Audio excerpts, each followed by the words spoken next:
entre guillemets, de faire du conseil dans le tourisme si nous-mêmes, on n'est pas partie prenante.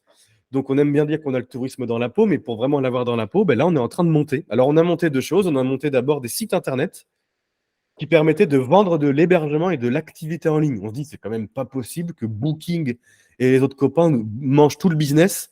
Alors, on va pas du tout concurrencer Booking, c'est pas le but, mais notre objectif, c'était de se dire comment on arrive à récupérer des miettes d'un gâteau qui pèse des milliards.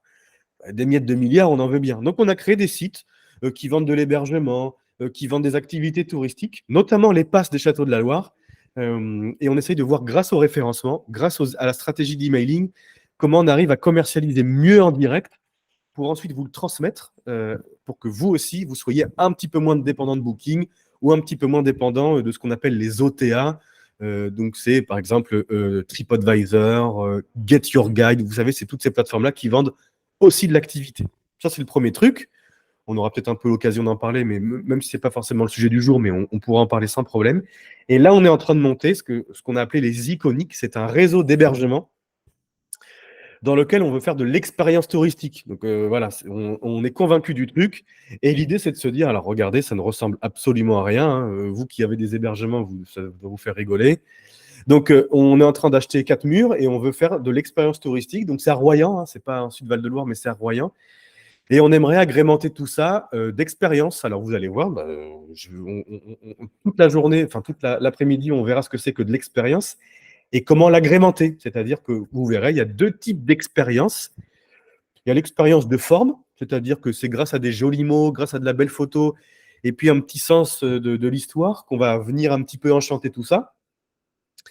Et il y a de l'expérience de fond, et ben ça, c'est comment j'arrive à transformer un tout petit peu mon produit, que ce soit de l'activité ou que ce soit de l'hébergement touristique, bah finalement, pour essayer de me démarquer de la concurrence, parce qu'il y en a énormément, et chez vous, c'est entre Château de Beauval et puis tous les châteaux de la Loire, hein, le consommateur, lui, il se situe dans une grosse zone géographique, il n'a pas cette finesse de réflexion entre tel et tel territoire. Hein. Pour lui, c'est des grands maillons, donc il y a beaucoup de concurrence. Bah, comment on arrive quand on est à côté quand on est dans un listing de produits et qu'il y a 1000 concurrents, alors 1000, j'exagère un peu, mais parfois oui, comment j'arrive à démarquer mon offre? Vous allez voir que ça va être tout le sujet du jour. Et donc, pourquoi une expérience touristique? On a de la chance tous, c'est qu'on est dans un marché quand même en pleine croissance. Alors regardez, le graphique que je vous montre, il se casse la figure à partir du Covid, mais depuis ça remonte. C'est que malgré tout, d'ailleurs, je crois que c'était cette année ou cet été, je ne sais plus si je me trompe un tout petit peu dans les dates, mais souvenez-vous, le trafic aérien, à l'époque, quand il est tombé à cause du Covid, on prédisait 10 à 15 ans pour que ça revienne. C'est déjà revenu. Donc en fait, les gens ont besoin de s'évader, les gens ont besoin de profiter. Et regardez, entre guillemets, ils y passent de plus en plus de temps. Regardez le nombre de nuitées en France, ça ne fait qu'augmenter. Alors, deux choses. Ça augmente pour deux raisons. D'une, parce que les gens partent un peu plus. Ça, c'est très bien pour vous. Mais l'autre raison, c'est qu'en fait, c'est quand même assez cool. C'est un peu le rêve de. C'est un peu, vous savez, le rêve un peu utopique de dire, ah, moi, plus tard, j'ouvrirai une chambre d'hôte. Après, vous qui en avez, vous savez, vous en connaissez la réalité. Mais il y a aussi cette réalité-là, c'est que, entre guillemets, c'est de plus en plus à la mode de créer de l'hébergement touristique, malgré toute la difficulté que ça peut avoir. Donc, d'un côté, on a des touristes qui passent de plus en plus de temps à l'extérieur, c'est génial pour vous. De l'autre côté, attention, parce que ça veut dire que, entre guillemets, la concurrence augmente. Et forcément, quand la concurrence augmente, bah, c'est celui qui fera un petit peu mieux qui remplira un peu plus, quoi. Donc, soit un peu plus, c'est très bien. Mais si on peut remplir un peu plus et en donner moins aux intermédiaires et enlever des commissions à 15%, c'est encore mieux, quoi. Donc, c'est ça un peu que j'ai envie qu'on voit aujourd'hui. Et puis, c'est la dernière stat que je vais vous montrer. Après, on va rentrer dans le détail. Mais on a aussi les dépenses qui augmentent un tout petit peu. Donc, c'est génial. Bah, d'ailleurs, vous avez dû le voir. Alors, on est un petit peu nombreux pour que je vous fasse un petit tour de table, mais vous pouvez me confirmer ou pas. Mais nous, on travaille beaucoup avec. Je ne vous ai pas montré d'ailleurs la diapo, mais on travaille que dans le tourisme et avec beaucoup de destinations, des offices, des départements, des régions, puis avec des acteurs privés. Et nous, beaucoup de nos destinations nous ont dit cette année, Bon, il y a des destinations qui se sont cassées la figure en termes de visiteurs, mais celles qui ont bien marché nous ont dit l'hébergement, ça va. Franchement, les gens consomment de l'hébergement, un petit peu moins de l'activité, parce que bah, l'inflation est passée par là. Et puis, ce sentiment général, je ne sais pas chez vous, hein, vous pourrez me faire un petit pouce en l'air ou pas, que aussi le prix de l'hébergement a augmenté. Et malgré tout, malgré l'augmentation du prix de l'hébergement, eh ben, on a quand même une consommation qui reste. Ce qui veut dire que les gens sont attachés à partir en vacances ou en week-end ou à faire des loisirs. Donc c'est génial pour vous. C'est quand même un secteur qui ne subit pas la crise d'un point de vue global. Et donc, bah, c'est ce que je vous disais tout à l'heure. J'ai tapé là ce matin, je me suis mis dans l'impôt d'un touriste qui croit que le zoo de Beauval est à Beauval. Donc j'ai tapé Beauval sur Airbnb. Voilà, j'ai fait un peu le touriste de base et regardez Airbnb m'a sorti. Alors j'aurais pu faire la même chose sur Booking, j'aurais pu faire la même chose sur un site d'activité. Hein. Là, c'était juste pour vous montrer l'exemple. Ils m'ont sorti 1000 hébergements et plus. On est d'accord qu'il n'y a pas plus de 1000 offres, hein, mais lui, il s'en fiche, il agrège toute l'offre qui est autour. Et puis quand on navigue un peu, bon, bah, il y a un petit peu à boire et à manger, mais mine de rien, beaucoup ont des belles photos, beaucoup ont des équipements, hein, beaucoup se sont professionnalisés, beaucoup d'entre vous, des jolis équipements, parfois des équipements un petit peu plus, hein, un jacuzzi, une piscine, etc. Beaucoup ont la réservation en ligne. Ça, c'est pas le sujet du jour, mais je vous invite vraiment à foncer là-dessus, même si pour certains, c'est pas facile quand on se lance, mais ça change pas mal de choses en termes de réservation instantanée et de temps passé à valider. Et puis, beaucoup ont des avis clients, ce qui est une part non négligeable dans l'acte d'achat. Bon, c'est super. Sauf qu'en fait, sur les 1000, il y en a quand même, j'allais dire un tiers, mais j'ai pas tout compté, mais j'ai l'impression qu'il y en avait même plus d'un tiers qui avait tout ça. Ça veut dire qu'en fait, le niveau est en train de grimper. Donc avant Airbnb, en gros, quand vous aviez des photos un petit peu moyennes, enfin, quand vous aviez des bonnes photos, alors que la majorité de vos concurrents avaient des photos moyennes, vous étiez des dieux, c'était incroyable. Mais comme le niveau est en train de monter, bah maintenant, c'est déjà très bien d'avoir ça, mais ce n'est plus le seul critère de différenciation, puisque et c'est très bien, hein, c'est très bien que le niveau augmente, mais ce qui veut dire que si le niveau augmente sur la qualité des photos, les équipements, il va falloir trouver une autre cour, entre guillemets, pour pouvoir s'exercer. D'où l'expérience touristique, parce que là, du coup, on vient plus du tout on vient plus du tout, entre guillemets, jouer dans la même cour en disant moi j'ai des plus belles photos, moi j'ai une piscine de 2 mètres, toi de 3 mètres, c'est plus ça. Moi, je te propose une expérience. Vous allez voir, je vais vous expliquer un petit peu tout à l'heure, on joue plus du tout dans la même cour. On va plus du tout regarder les mêmes choses. Et donc, c'est un peu ça que j'ai envie de vous montrer aujourd'hui. Pourquoi ? Parce qu'en fait, c'est ce que je disais là, c'est que le marketing, c'est l'art de transformer un produit en offre. Regardez, alors là, je vais encore reprendre mon exemple ça ne marche pas avec les activités pour le coup, mais vous allez voir, la métaphore est la même. Bah, imaginez, là, vous êtes une chambre d'hôte ou un gîte, et bah, vous avez transformé une pièce en part. C'est-à-dire qu'avant, vous pouviez avoir un bâtiment que vous pouviez louer toute l'année et récupérer un loyer mensuel. Vous avez décidé de couper cette pastèque en parts et plutôt que de faire de l'annuel, vous faites du saisonnier. Et donc, vous louez au week-end, à la journée, etc. Bah, regardez, entre guillemets, quand la grande surface vend sa pastèque 2 euros, le bon marketeur vend 2 euros la part.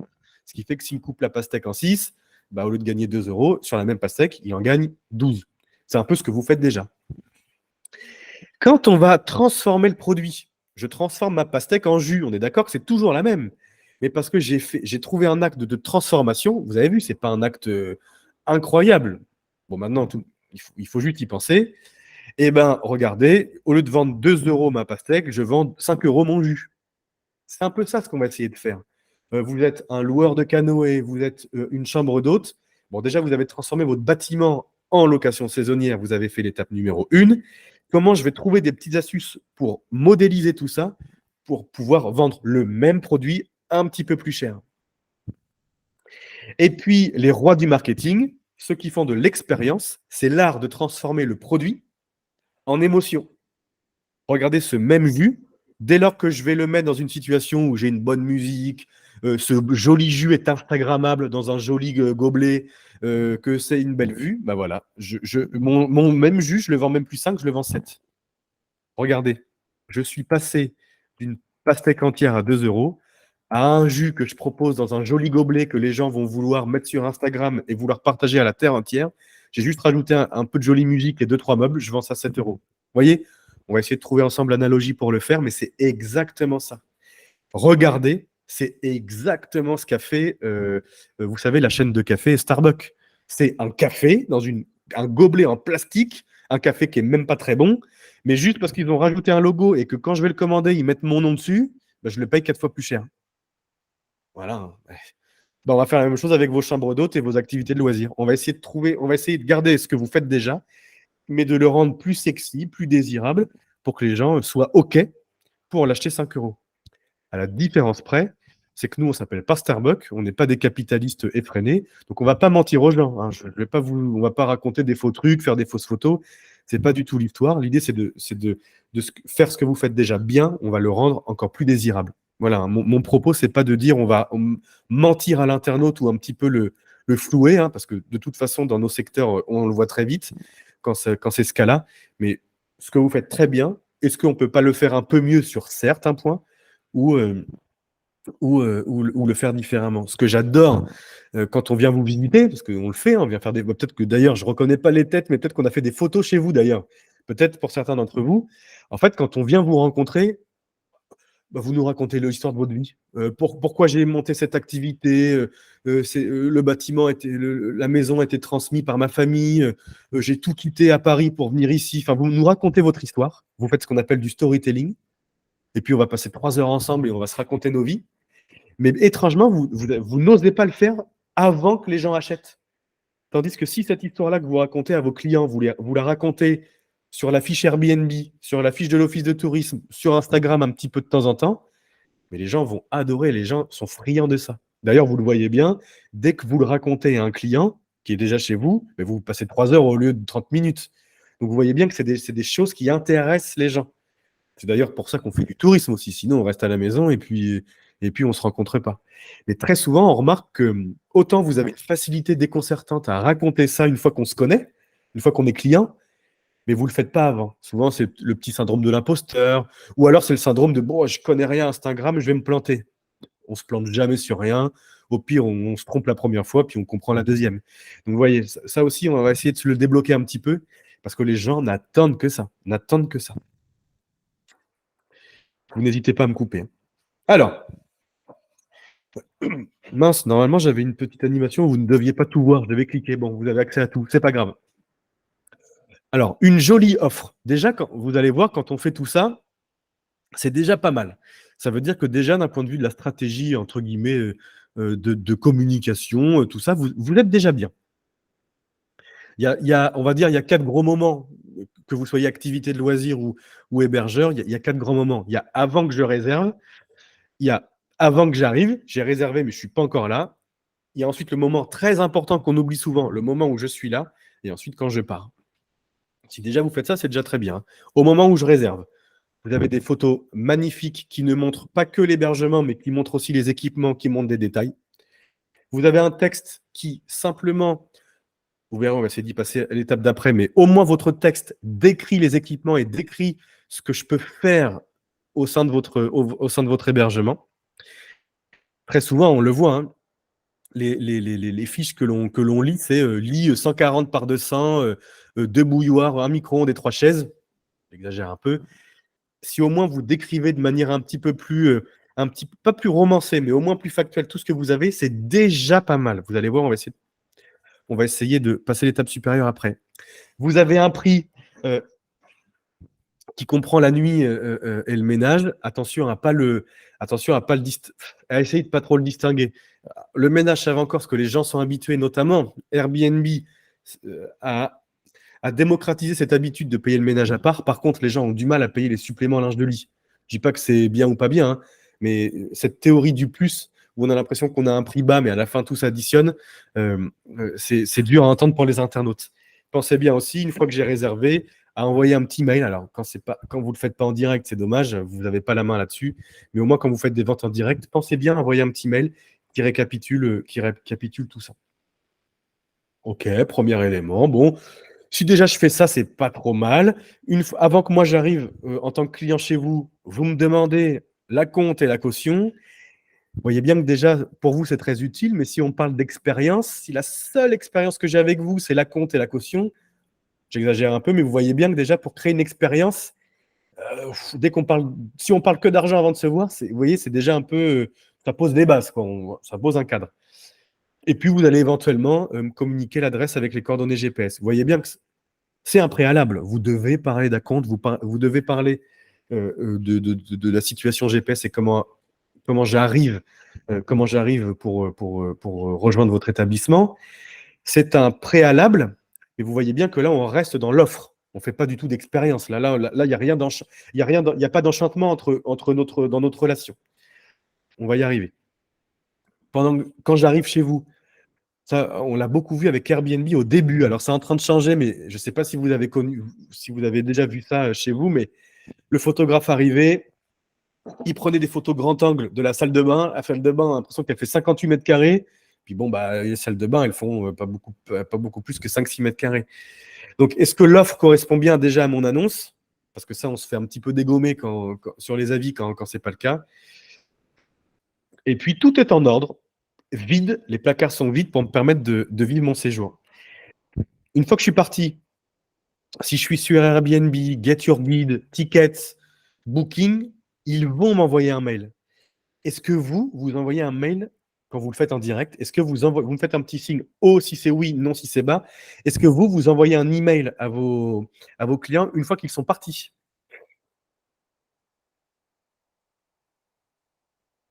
Donc les seuls pouces que j'ai vus, c'est des non.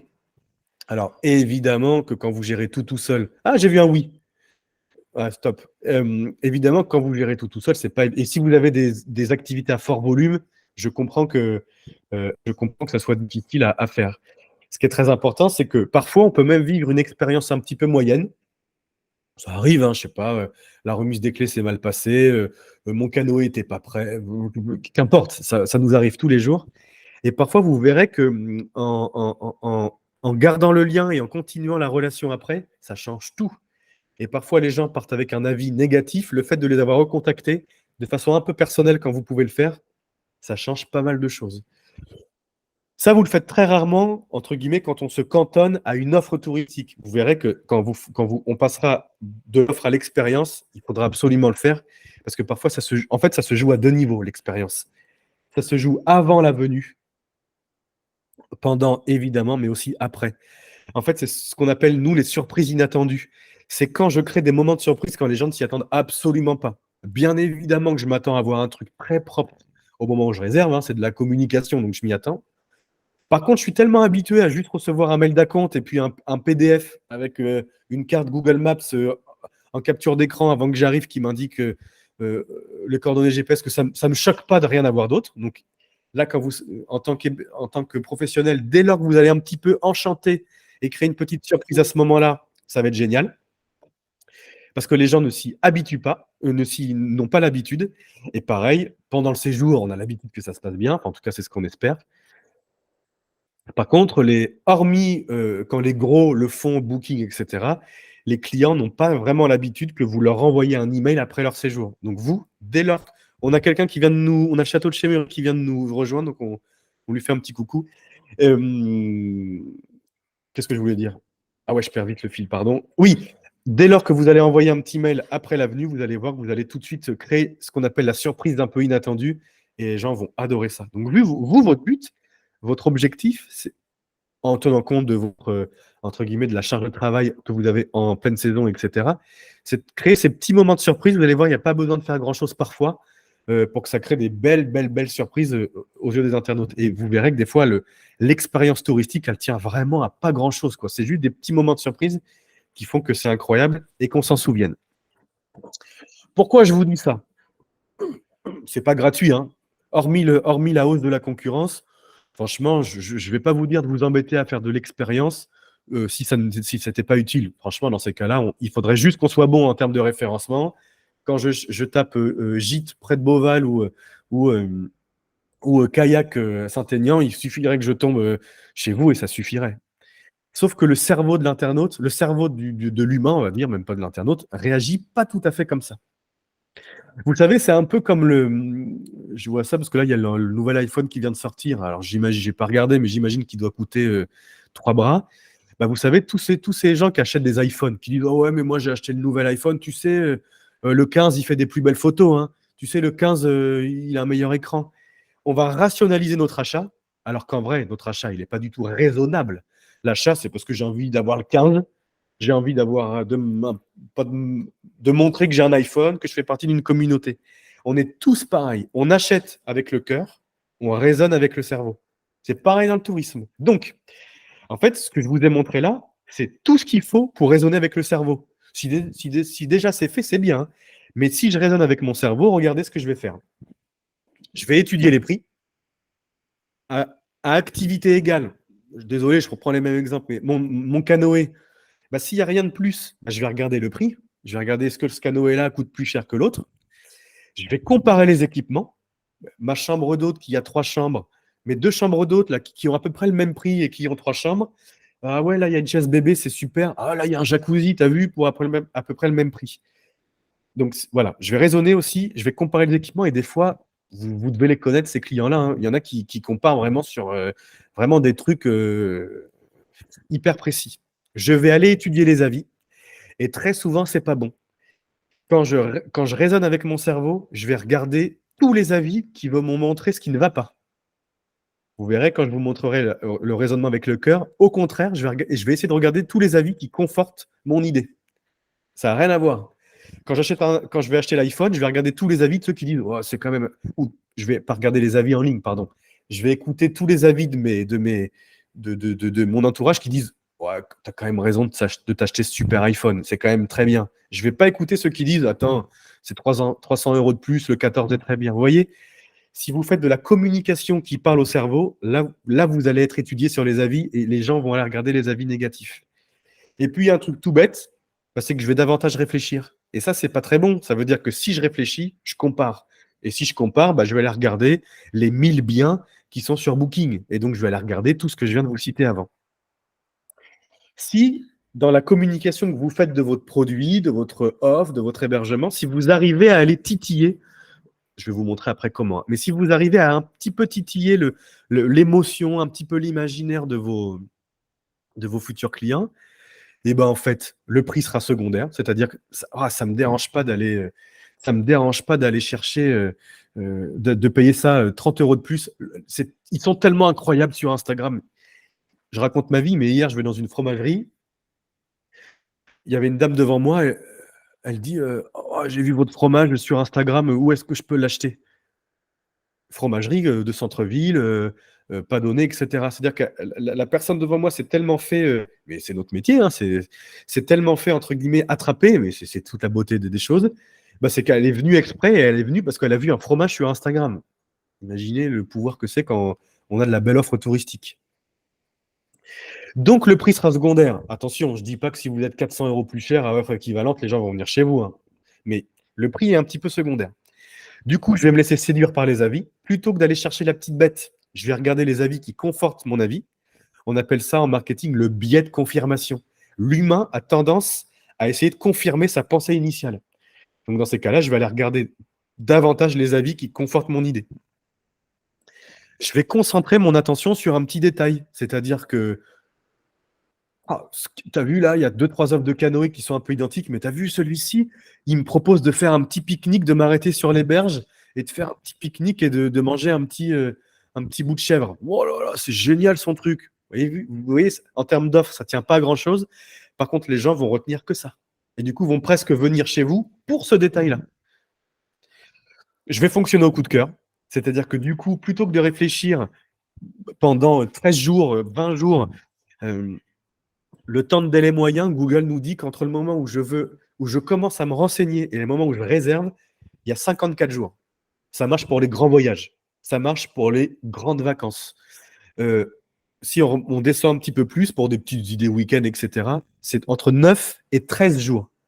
Mais vous devez, en réalité, plus l'internaute, plus le touriste va réfléchir, moins c'est bon pour vous. Parce que plus il réfléchit, plus il va couper son ordinateur, puis la prochaine fois qu'il va revenir, il a de grandes chances de retourner sur Booking, sur votre site. Donc vous devez attraper le coup de cœur. Et donc forcément, je vais moins réfléchir. Ce qui est génial aussi, c'est que quand on fait un petit peu de storytelling, l'humain est fait comme ça, c'est qu'il a tendance à vouloir un petit peu raconter son séjour, voilà, montrer qu'il a fait quelque chose de bien. Bah vous, c'est tout bête, mais ça veut dire que vous aurez un petit peu plus de témoignages et un petit peu plus d'avis. Il y a j'ai oublié le nom, il faudrait que je vous le retrouve. Il y a une chaîne d'hébergement insolite, je crois que c'est Coucou ou Cucou ou non pas Cocu, non, Cucou ou Coucou. L'autre, ça serait un peu bizarre le nom, mais en fait, c'est tout bête. Donc c'est de l'hébergement insolite. C'est plus trop insolite parce que les bulles, vous savez, les bulles et cabanes dans les arbres, c'est insolite, mais il y en a quand même beaucoup sur le marché, donc il faut même maintenant faire insolite. Eux, ils ont fait un truc tout bête, c'est que donc c'est devenu une chaîne et ils ont fait carrément sur Instagram une sorte de ritournelle où les gens se prennent en photo d'une certaine manière. Et du coup, maintenant, les clients, leur but dans la vie, c'est d'aller dans cet endroit-là, se prendre en photo de cette manière-là et de la partager. Bon, on en pense ce qu'on veut, hein. Mais moi, je me dis qu'en tant que personne qui fait du marketing, c'est pas mal. Ça m'embêterait que mes enfants fassent ça, mais j'aimerais bien que mes clients le fassent, quoi. Vous voyez. Donc, essayez de. En plus, là où vous êtes situé, je veux dire, il peut y avoir des trucs à imaginer. Donc, essayez de trouver. Coucou. Ah oui, merci, Émilie. Oui, coucou. Oui, bah oui, donc c'est pas cocu, hein, et c'est pas cuco non plus. Donc, essayez de réfléchir à qu'est-ce qui pourrait créer cette envie d'être partagé. Par exemple, il y a une jolie marque. Alors, ils en ont fait un peu trop, donc ça marche. C'est pas que ça marche moins, mais c'est devenu maintenant un petit peu pas lassant, mais c'est moins original qu'au début. Il y a une marque de restaurant, c'est Gueuleton. Je sais pas si vous connaissez. Donc eux, ils font de la grosse viande rouge, ils font des grosses patates, du gros vin. Et bah sur Instagram, alors au début, c'était très amateur, hein. Ils se filmaient au téléphone, puis on voyait les gars en train de manger des patates, de la viande, etc.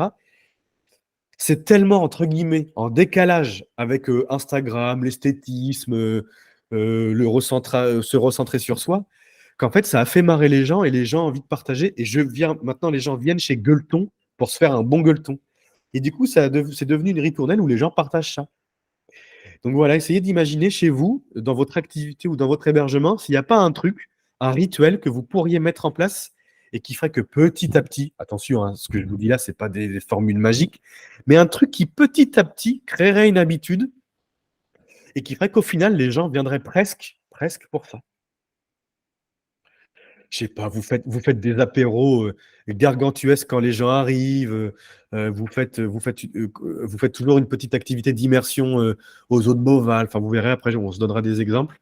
Un petit truc comme ça qui est une petite ritournelle. Au début, vous allez devoir comment dire, au début, il va falloir le forcer, hein, c'est-à-dire que vous allez le faire vivre naturellement, mais il faudra inciter les gens à le partager, peut-être appeler un petit influenceur local avec 1000 ou 1200 abonnés sur Instagram pour qu'il vienne chez vous à un moment où vous n'êtes pas rempli pour qu'il partage l'activité. Donc au début, il va falloir lancer la machine, hein, ça ne vient pas tout seul. Et vous verrez, c'est incroyable. Une fois que les gens ont pris l'habitude, ça se partage tout seul. Alors, c'est pas évident à trouver, hein. Et puis des fois, surtout, vous n'êtes pas maître de ça. C'est malgré vous, ça arrive malgré vous. J'ai Daniel qui me fait un pouce. Vous voulez dire quelque chose? Ah bah super, gueuleton. Ah bah je veux bien en savoir plus. Oui, ben, on a fait une sortie avec Gueuleton sur la Loire, avec Moment de Loire, et c'est vrai que c'est assez spectaculaire. Ils ont une très très grosse communication derrière, et pour vous dire, ils sont très très bien équipés au niveau matériel, parce qu'il y Ah avait bah. tout ce qu'il fallait pour des prises de vue et tout, hein. C'était bien, quoi. Et au début, il le faisait avec le. Mais on s'est vu, on a bu du vin et on a bu du fromage ensemble. Je reconnais la voix, mais en vidéo, c'est pas facile. Ah bon? C'est possible, je le fais souvent. Mais Oui, qu'est-ce que je voulais dire? Et oui, et Gueuleton, pardon. Gueuleton, au départ, c'était un téléphone et deux gars qui ouais, étaient tout à un fait. peu. Ils nous ont raconté leur histoire, oui, c'est ça. Bah Ouais. ouais. Exactement, sur le bateau à Saint-Aignan, exactement. On s'était vu là-bas, Daniel. À Donc, Saint-Étienne. et donc, ouais, c'est ça. N'hésitez pas à commencer tout petit, à commencer de façon très amateur, à vous planter beaucoup euh, pour réussir après. Parce que voilà, c'est ce que Daniel dit. Gueuleton, ils ont commencé tout petit, ils ont continué, ils ont creusé le sillon qu'ils avaient commencé à faire au départ, et maintenant, ils ont, je sais pas, 15-20 restaurants, quoi. C'est devenu assez costaud, hein, c'est assez costaud. Et ça a démarré tout petit. Regardez, ça, c'est l'exemple d'une offre qui répond à tous les standards. Alors attendez, parce que j'avais une vidéo, mais ça ne marche pas sur cet écran, donc je vais carrément aller sur le site. et je vais vous le faire en direct. Roulotte au bord de l'eau, elles sont où? Roulotte, elles sont là. Bon, c'est pas la même, mais c'est pas grave, c'est le même principe. Donc regardez, j'ai tout, hein. Le site est joli, j'ai des photos sympas, ça explique ce que je vais retrouver. J'ai une petite vidéo du lieu, enfin je vais aller vite, mais c'est pour vous montrer. Bah, d'ailleurs, regardez, hop, je vais vous l'envoyer dans le chat, comme ça, si jamais vous voulez un petit peu vadrouiller, hop, vous l'aurez. Regardez, tout est expliqué. Et en fait, dans le, comment dire, dans le commerce, on appelle ça la théorie du plus. Vous savez, quand vous allez voir un vendeur de voiture, et vous direz celle-ci, elle a 2 essuie-glaces, elle a 4 pneus, monsieur, madame, elle a 3 roues de secours. En fait, vous savez ça. Mais en fait, mentalement, le fait de vous donner comme ça des avantages, en fait, qui sont ce que vous achetez, ça crée ça crée l'impression de vous dire, bah, c'est super, je vais acheter un truc où il y a vraiment beaucoup d'options. Bah, regardez, électricité et chauffage, ça me semble quand même la base. Mais le fait de tout dire comme ça donne cette impression de se dire ah ouais, c'est quand même pas mal équipé. Vous voyez ce que je veux dire? Donc ça, c'est déjà pas mal. Avec des petites photos, etc. Je vais avoir mon petit repas, mon petit déj. Je vous inviterai à lire parce qu'il y a quand même un effort de fait sur la description. C'est-à-dire que c'est pas simplement de dire que j'ai des produits du terroir. Alors je crois qu'à un moment, alors j'ai un peu pris la page au hasard, mais sur une de leurs pages, ils disent que ah voilà, regardez, bah si. Ah, le petit déjeuner. Ah bah ils le disent plus, elle est peut-être partie. À l'époque, ils disaient, le petit déjeuner, les confitures, elles sont faites par Alison, qui nous les fait tous les quelques mois, etc. On vient raconter cette petite histoire. Ce qui fait que si je vais réserver sur Booking la maison de l'eau mignon, je vais la trouver, hein. Mais pourquoi j'ai un intérêt à passer en direct? Bah parce que là, regardez, ça me raconte une autre histoire. Et encore une fois, là, je suis juste dans le descriptif. Il est très bien fait, mais ça reste du descriptif. Tandis que, regardez, j'ai fait exprès de faire la même chose. Si vous voyez bien mon écran, roulotte au bord de l'eau, saut romantique en roulotte au bord de l'eau. Regardez bien mon écran. Il n'y a rien qui vous. Il y a rien qui vous. Il y a rien qui change? Dites-moi dans les commentaires si vous voyez quelque chose qui change. Je vais vous le dire, hein, sinon. Les couleurs. Ouais, alors, là, vous avez raison. C'est que non, c'est que j'ai dû faire une capture d'écran avec pas le même écran. Mais du coup, mais il y a un autre truc. Je vais jouer au jeu des 7. Ah, Jérôme. Voilà, Jérôme a dit le bon truc. Le descriptif aussi. Regardez bien. Ah oui, le prix, ouais. Ouais, c'est ça. Dans le premier, j'ai des roulottes au bord de l'eau. C'est ce que je viens de vous montrer. C'est un autre produit, mais c'est la même chose. Je vends 105 € la nuit. Dans l'autre, je vends le même produit à 130 € par personne. Bon, j'ai juste rajouté une petite séance de bain nordique. Mais sauf que, alors vous préférez quoi? Vendre 105 € par nuit ou 130 € par personne? Sachant que si je fais un séjour saut romantique, bon, celui qui vient tout seul, il n'a pas compris le concept. Donc je vais forcément venir à 2. Ça va coûter. Bon, à 3, je pense que je ne viendrai pas à 3 non plus, mais bon, ça peut faire des frais, c'est très bien. Je pense que les gens viennent à 2, ça fait 260 €. Entre guillemets, l'hébergeur a à rajouter, vous allez voir, l'histoire n'est pas tout à fait la même, et à rajouter une séance de bain nordique. Sachant que, regardez, allez, une séance de bain nordique, d'habitude, ils doivent la facturer 50 €, je pense. Donc, même si je fais ça, allez, 150 plus 50, ça fait 200. Là, je suis à minimum à un ticket moyen de 260. Mon propos, c'est surtout pas de dire que ça, l'expérience va remplacer tout le produit. Mais en fait, ils ont une petite stratégie où dès lors qu'ils ont un contact en direct, dès leurs qu'ils font de la publicité, dès lors qu'ils vont travailler par exemple avec leurs offices de tourisme, alors eux, ils sont situés dans les Hauts-de-France. Quand ils vont travailler avec leurs offices de tourisme, ils vont d'abord montrer cette offre-là. Et regardez, après les gens, là, dans le menu, là, j'ai mes séjours insolites, je ne sais pas si vous voyez mon écran, et là, j'ai mes hébergements. Vous voyez, ils ne cachent pas la possibilité d'aller visiter d'autres pages du site, hein. C'est juste que ça, il y a des petits packages qui font que je peux vivre un truc en plus. Je me suis amusé à faire un petit graphique. Regardez, un remplissage constant. Je n'ai pas un taux de remplissage mieux, hein. Ce que je vous dis là, je vous montre ça sur l'hébergement parce que c'est plus facile, mais si vous faites des dégustations comme Daniel, si vous faites des activités, on va essayer de trouver ensemble comment rendre ça un petit peu plus expérientiel, hein. Donc ça marche ça marche pour tout le monde. Mais regardez, en gros, si je vends, allez, 100% de mes nuitées à 150 euros, 100% de mes nuitées, ça me fait un chiffre d'affaires aux alentours de 10 000 et quelques. Si déjà, j'en vends 10%, 10%, c'est pas énorme dans l'année, ça me fait 11 000, etc., etc. Allez, si j'arrive au bout de quelques années à transformer un tiers de mon produit, ce qu'on appelle sec, en produit un petit peu expérientiel, donc un tiers, et vous avez gagné 35% de chiffre d'affaires pour le même taux de remplissage. Donc rien que déjà en faisant 10%, vous gagnez 10% de chiffre d'affaires. Donc c'est ça qui est intéressant. C'est pas juste pour se faire plaisir. Hein. C'est vraiment le but final, c'est soit de mieux remplir, ou si déjà vous remplissez très bien, c'est de faire un peu plus de chiffre d'affaires, parce que vous soyez activité de loisir ou hébergeur, au bout d'un moment, quand vous avez rempli tous vos créneaux, vous avez rempli tous vos créneaux. Donc comment on va essayer de faire un poil plus. Et je veux pas non plus vous vendre une sauce magique.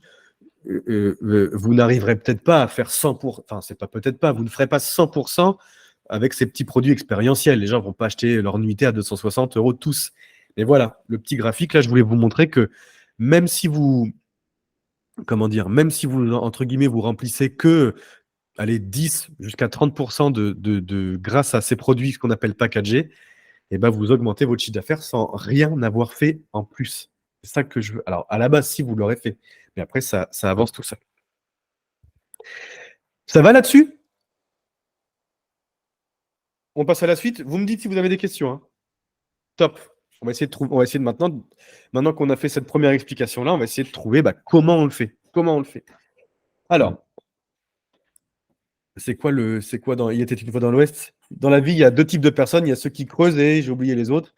Bon, là, vous verrez, c'est la même chose. Dans les expériences touristiques, il y a deux types d'expériences. Il y a l'expérience qu'on appelle, nous, de fond. Alors là, elle est mieux, mais elle est plus dure à faire. Pourquoi?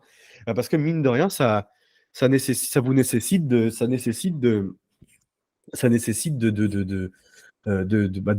s'entourer de partenaires, de transformer un petit peu son produit. Je pense à Daniel, par exemple. Nous, Daniel, on s'est rencontrés pendant la croisière. Alors, c'était pour un shooting, mais c'était pour la balade à Saint-Aignan. Je ne sais pas, par exemple, Daniel, si vous faites habituellement ce genre de choses-là ou si c'est des dégustations, entre guillemets, un peu plus classiques. Non, c'est ma raison d'être, entre guillemets. Je travaille qu'avec mes partenaires et notamment avec quelques hébergeurs de la région. Ouais, donc c'est génial. Donc, ils proposent effectivement au cours de leur séjour, ils disent tiens, vous pouvez mettre une animation sur les vieux millésimes de la Loire.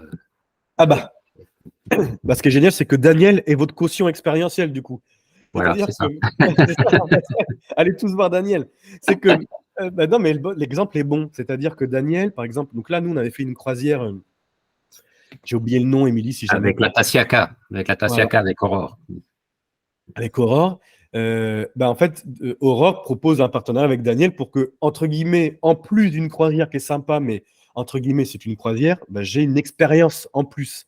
Daniel la disait, il y a certains hébergeurs qui m'appellent où je peux faire une dégustation. C'est exactement ça. Un produit expérientiel, ce que j'appelle moi de fond.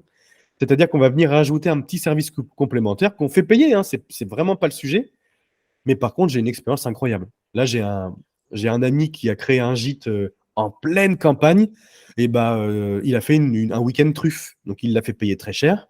Mais du coup, il a rempli à fond. Et plutôt que de remplir son hébergement comme d'habitude à 100 euros la nuit, c'était 260 euros le week-end. Donc ça, n'hésitez pas. Daniel est une caution expérientielle. Il y a d'autres idées. En plus, là où vous êtes situé, ça peut être incroyable.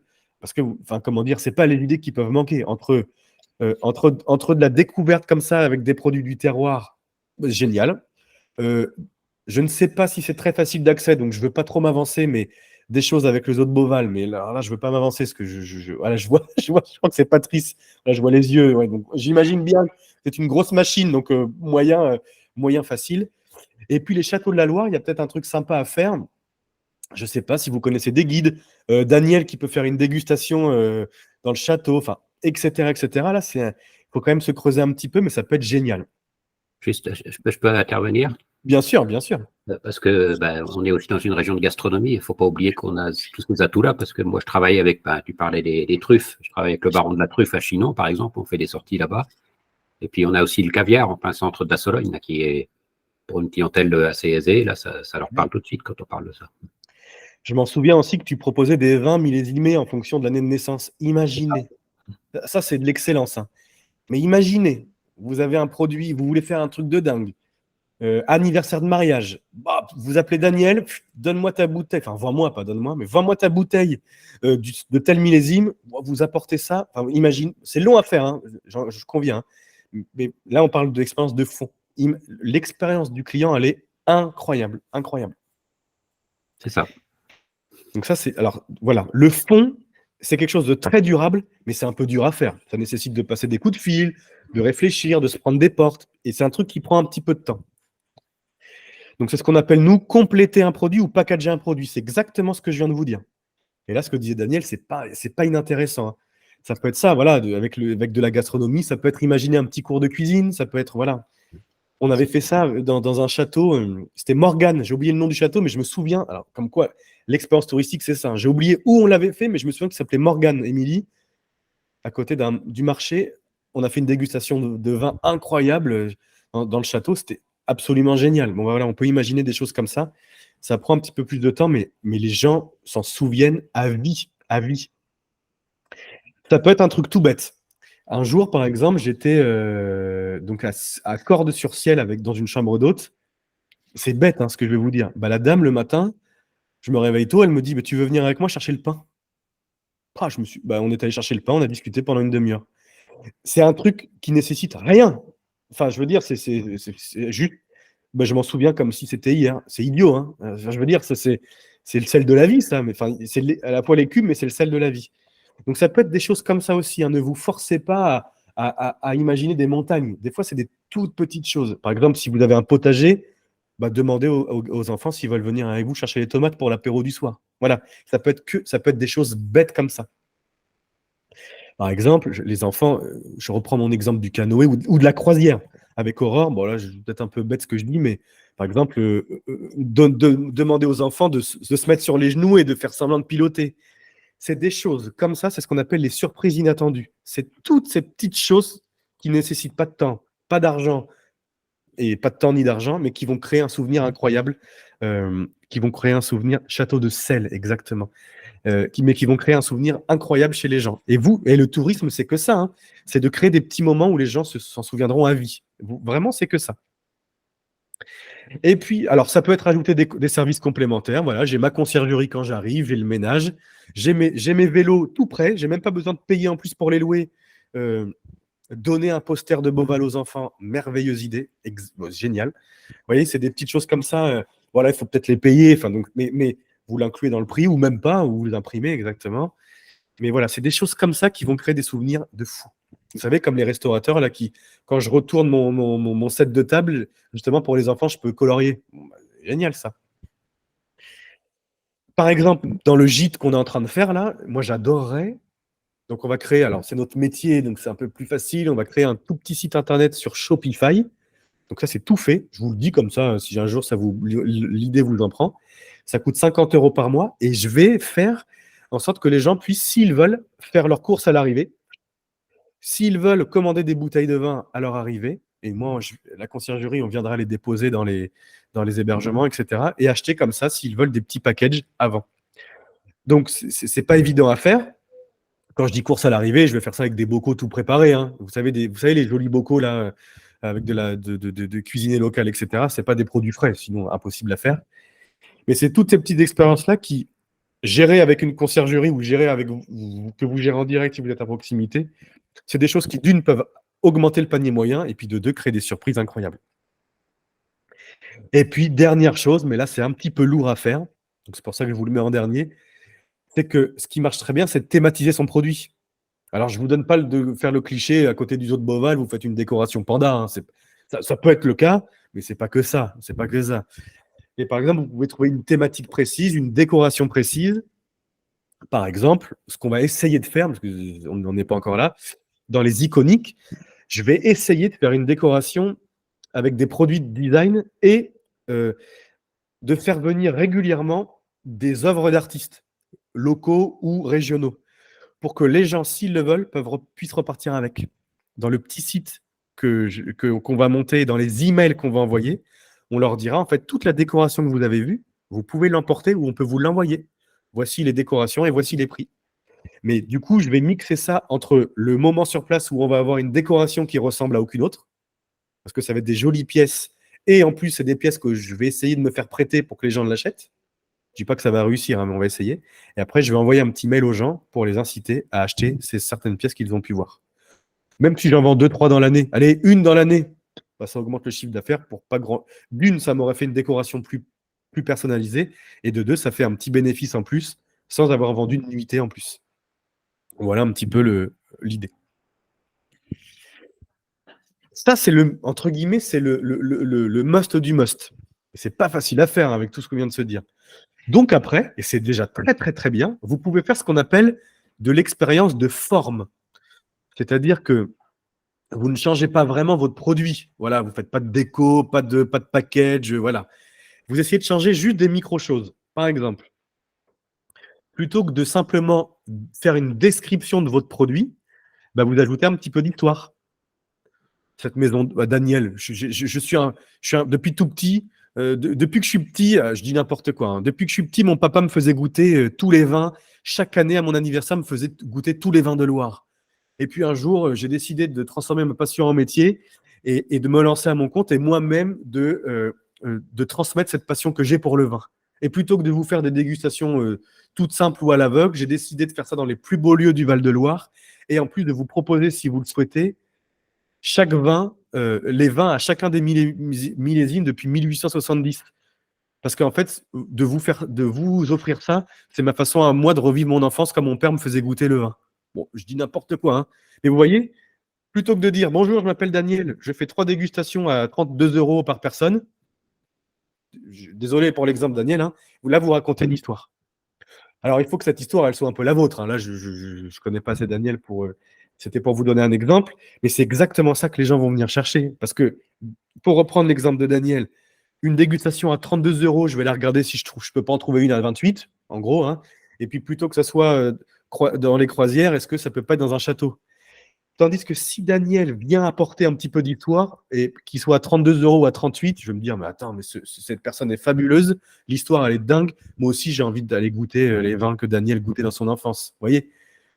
C'est le même produit, mais vous racontez. D'un côté, vous décrivez quelque chose de factuel et de l'autre, vous racontez une histoire. Et c'est exactement ce que fait Apple, hein. Mon téléphone Huawei à 100 €, 32 gigas de mémoire, 58 millions de pixels du téléphone, 4 heures de batterie. Bon, ok. Apple, c'est redécouvrir le plaisir de la photographie dans un téléphone en titane que seuls les plus chanceux d'entre vous pourront avoir. D'un côté, je décris, de l'autre côté, je raconte une histoire. N'hésitez pas aussi à essayer de travailler la façon de décrire votre offre. J'essaye de reprendre un petit peu l'exemple de Daniel pour sortir un peu de l'hébergement. Imaginons, Daniel a plusieurs offres. Daniel, si tu veux intervenir, n'hésite pas. Par exemple, une offre dégustation à 32, je ne sais pas, hein, une offre dégustation à 48 €. Et ben, essayer de changer en disant dégustation des vins millésimés de mon enfance, par exemple. Dégustation le long avec vue sur les châteaux. Bon, je trouve des trucs en 3 secondes, donc il faudrait que je le creuse un peu plus. Mais c'est exactement ça l'idée. Plutôt que de dire jolie chambre d'hôte de 3 chambres et maison en pierre, plutôt que d'essayer de raconter la petite histoire dans le titre ou de mettre en avant un élément que les autres ne mettent pas en avant. Dans ces cas-là, vous, hébergeurs, vous allez voir sur Airbnb tous ceux qui vous ressemblent et vous créez un titre que les autres n'ont pas. C'est tout bête. C'est assez amusant parce que c'est exactement ce que j'ai fait. Ah, ben raconte, c'est drôle, je savais pas. Et en fait, effectivement, j'ai la dégustation de base qui est la découverte gastronomique qui s'adresse à tout le monde. Puis après, j'ai monté plusieurs. Il y en a une qui est sur les anniversaires, quand les gens fêtent un anniversaire avec le millésime d'année de naissance, ils veulent le partager ou l'offrir ce jour-là. J'en ai une, c'est les vins de la Renaissance à nos jours que je propose plutôt dans les châteaux. Quand les gens visitent un château, de faire une dégustation sur l'histoire des vins et comment ça se passait à l'époque. Voilà. Donc c'est exactement ça. Et c'est vrai que ça marche très bien pour segmenter son marché en fonction de ce que les gens souhaitent voir et puis leur proposer plus, comme tu dis, pour augmenter le chiffre d'affaires. Et voilà, bah, je ne vais pas répéter ce que tu dis, c'est exactement ça. Il y a la technique des 3 prix qui marche bien, hein. Euh, Souvent, vous faites un produit de base, vous faites un produit très haut de gamme et vous faites un produit au milieu. Selon ce que vous voulez vendre, si vous voulez vendre beaucoup et pas cher ou pas beaucoup et très cher, le prix du milieu doit être, si vous voulez vendre beaucoup et très cher, essayez que le produit du milieu se rapproche du prix cher. Je vais m'exprimer. Je vais prendre l'exemple de Daniel. Une visite à 20 euros, premier entrée de gamme. La Renaissance au château, 100 euros.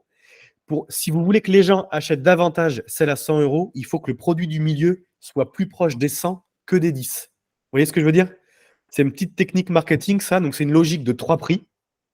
Et si vous voulez que les gens achètent le plus cher, essayez, si vous pouvez, il faut réfléchir à comment c'est en fonction des saisons, des équipements que vous allez faire, etc. Essayez de vous rapprocher du prix le plus cher. Pourquoi? Les gens, pas tous, mais certains vont dire, attends, je paye 60 euros ma visite guidée et je rajoute 20 euros, je peux avoir le truc haut de gamme de dingue. C'est un peu ça qu'il faut essayer de chercher.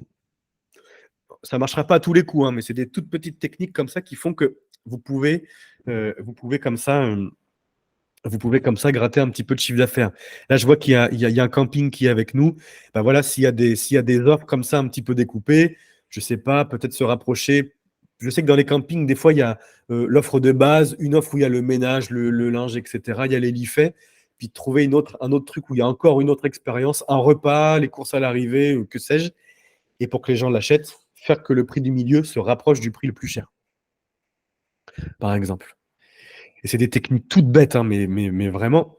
Et maintenant que je vous le dis, quand vous verrez maintenant des services, vous ferez attention, beaucoup ont 3 prix. Vous regarderez, c'est des techniques comme les voitures. Regardez quand vous achetez une voiture, souvent il y a 3 offres. Vous verrez, une fois qu'on a vu le truc, on se dit, mais en fait, je me fais avoir depuis toute ma vie et je m'en suis jamais rendu compte. Enfin, je me fais avoir. Non, vous ne faites pas avoir, mais vous voyez que ça peut marcher. Et puis, bien évidemment, j'allais passer la diapo suivante, mais j'avais oublié de vous dire un truc. C'est tout bête, mais la communication. Ce qui est génial, c'est que, alors je ne vais pas vous dire d'aller sur TikTok, je ne vais pas vous dire ça, mais il y a TikTok là qui est apparu. Alors, c'est un réseau que les plus de 30 ans ne peuvent pas connaître. Voilà, c'est un réseau bien spécial. Mais ce qui est génial avec TikTok, c'est qu'ils ont apporté des codes un petit peu plus naturels. Avant, sur Instagram, il fallait avoir la photo canon, la vidéo canon. Et puis souvent, quand je vous faisais des conférences comme ça, vous me disiez, bah ouais, mais attends, moi, je ne sais pas faire de belles photos, je ne sais pas trop comment faire. Si un jour vous allez sur TikTok, ça va vous mettre à l'aise. Le contenu est devenu basique, parfois moche, avec des fautes d'orthographe partout. Et les gens regardent ça mais de façon incroyable. Je crois que c'est devenu après YouTube, mais sauf que YouTube, les gens le regardent comme une télé. Mais après YouTube, c'est le réseau où les jeunes passent le plus de temps, tout réseau confondu. Ce qui veut dire que les autres réseaux, je vais en venir à mon point, c'est que les autres réseaux ont adapté leurs algorithmes, leur culture à TikTok. Et donc, on se serait vu il y a 3 ans, je vous aurais dit, bon, faites des contenus quand même assez léchés, faites attention, etc. Maintenant, un peu comme Gueuleton a fait au départ, il suffit d'un téléphone. Allez, même si vous tremblotez un peu, même si des fois on voit votre tête en train d'appuyer sur le bouton off, enfin voilà, des petites choses que voilà. Et en fait, les gens adorent. Les gens adorent. Je ne l'ai pas mis là, j'aurais dû vous le mettre. Sur TikTok, il y a un monsieur, je crois qu'il a pas loin de 70 ans. J'ai oublié son prénom, mais c'est un fromager. Et il est suivi par des centaines de milliers de personnes. Et tous les jours, peut-être pas tous les jours, mais plusieurs fois par semaine, il explique ses fromages. Et au début, il avait un trépied Amazon à 10 balles, un téléphone. On voyait que le son était loin du téléphone, donc il n'avait pas de micro. Et il expliquait ses fromages dans sa cave. Il y avait une vieille lumière blanche sur lui. Enfin, on voyait le truc un peu amateur, quoi. Mais les gens suivaient ça à fond. Je me souviens que des fois, il faisait des vidéos où il testait une vache qui rit contre un fromage à pâte molle d'un fromager. Et puis, c'est un peu comme Gueuleton. Petit à petit, les gens l'ont suivi. Donc, il s'est un petit peu entouré. Il a peut-être fait appel à quelqu'un qui savait faire de la vidéo. Il lui a dit d'acheter tel et tel micro. Puis, petit à petit, il a monté en compétences. Mais en fait, dès le début, c'est pour ça que je vais vous dire ça, dès le début, il a osé faire un truc un peu moisi, un peu qui tremblotait, un peu. Mais il a fait. Il a juste fait. Et petit à petit, il s'est professionnalisé. Parce que ça ne marche pas à l'envers. On ne peut pas être professionnel avant d'avoir fait. Il faut faire pour être plus professionnel. Donc, je vous invite vraiment à vous raconter, à prendre cette habitude de vous raconter sur les réseaux sociaux. Alors, je sais que pour certains d'entre vous, vous allez être, voilà, c'est un peu, ça rebute, mais vraiment faites-le parce que au début, vous n'en voyez pas l'intérêt et après, les gens viennent pour ça. Je repense à la fromagère d'hier où la personne lui dit: j'ai vu votre fromage sur Instagram, je suis venu vous voir. Ça m'a semblé lunaire, mais c'est une réalité. C'est vraiment la réalité. Et donc, forcément, là, ce que je vous raconte là, ça n'empêche pas surtout, c'est pas que votre produit qui doit être bon, c'est toute l'expérience client. Donc, on va pas tout détailler aujourd'hui, mais voilà, on va essayer d'en parler un petit peu tout à l'heure. Mais la qualité de votre contenu, de votre site, le fait de raconter une belle histoire, d'immerger votre lecteur sans eux, hop, d'immerger votre lecteur, la qualité des visuels, etc. Tout ça, effectivement, ça doit rentrer en considération. Ah mince, j'étais en plein écran et j'arrive plus à vous le remettre. Hop, voilà. Tout ce que vous faites en termes de newsletter, d'accueil, etc., c'est exactement ce qu'on va voir. Vous me dites surtout si vous avez des questions, hein. Alors, j'ai essayé de vous prendre un exemple, parce qu'on les connaît, parce qu'on s'est rencontrés à une conférence et j'avais adoré ce qu'ils faisaient. Bah, c'est eux, hein, c'est ma maison de l'eau mignon. J'ai essayé de vous les montrer pour que vous voyez leur tête, parce qu'ils sont géniaux. Est-ce qu'ils ont encore leur page? Voilà, c'est ça que j'adore. Hop, regardez. Oh, bah, voilà, c'est ça que je voulais vous montrer. Voilà. Regardez, j'adore ça. Nicole et François. Regardez, Nicole et François, ce n'est pas des jeunes diplômés de master qui sortent d'école, hein. Mais pourtant, regardez, c'est fabuleux ce qu'ils disent. Je vais essayer de vous le mettre.